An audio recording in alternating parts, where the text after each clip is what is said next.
तो ये हमारे पास इस प्रकार का एक कांच का बीकर है, ये है कांच का पात्र। तो बहुत सारे हरे पौधे जो होते हैं वो सूर्य के प्रकाश की उपस्थिति में कार्बन डाइऑक्साइड और जल से अपना भोजन बनाते हैं। ऐसे जीव को हम स्वपोषी कहते हैं। जैसे ये हरा पौधा है, अगर ये हरा पौधा अपना भोजन सूर्य के प्रकाश से बनाता है और इसमें उपस्थित जो जल है उससे बनाता है, तो इस प्रकार के जो वनस्पति हैं वो स्वपोषी कहलाते हैं, यानी स्वयं से पोषण की प्राप्ति करना।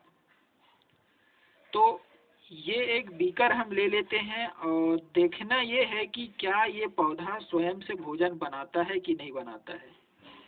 ये परख नली है, यहाँ पर ये उल्टा करके रखे हैं, वो परख नली है। और इसके साथ ही हम काला कपड़ा भी लेते हैं और हाइड्रिला का पौधा जो नालों के आसपास दिखाई देता है, ये हाइड्रिला है, हाइड्रिला का पौधा। और जल इसमें डालने के लिए जल ले लेते हैं। तो ये हाइड्रिला जो है वो जलीय पौधा है, यानी जल के अंदर दिखने वाला पौधा। हाइड्रिला जल के अंदर ये रहता है। तो सबसे पहले हम ये करते हैं कि एक कीप है इस प्रकार का, ये जो छन्नी दिख रहा है, फनल, एक कीप है और जिसमें मिट्टी तेल वगैरह हम लोग डालते हैं, उस प्रकार का एक कीप है कांच का।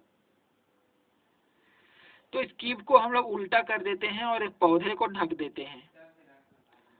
और पौधा जब ढक जाता है तब कीप की जो नली है, ये नली के ठीक नीचे तक, यहाँ तक नली को ढकते हुए तो हम लोग परख नली लगा देते हैं।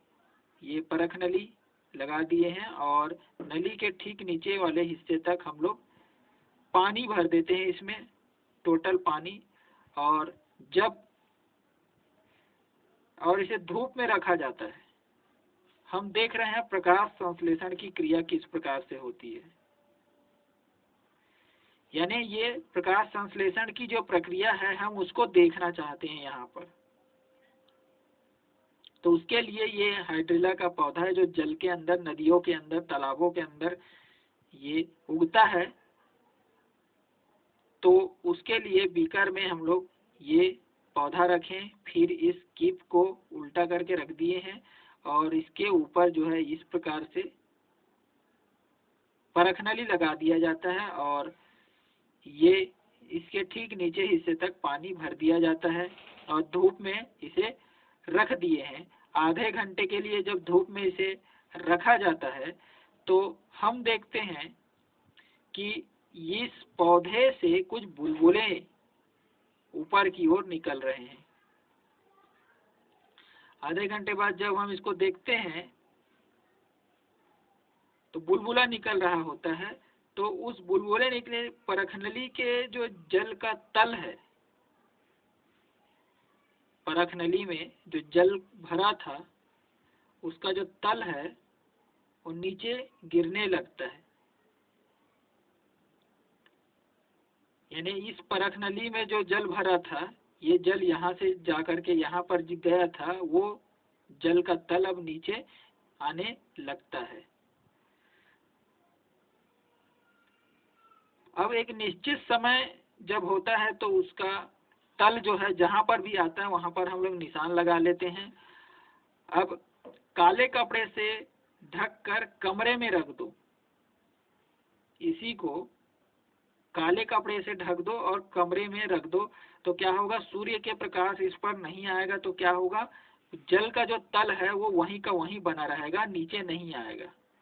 तो इससे ये स्पष्ट होता है कि धूप में ये पौधा हवा उत्पन्न किया, ऑक्सीजन निकाला, तो ऑक्सीजन निकालने की वजह से हवा जो है यहाँ भराता गया और वो हवा जो है पानी को ऐसे नीचे दबाता गया, तो पानी इस परख नली से वो बाहर निकल करके यहाँ आता गया।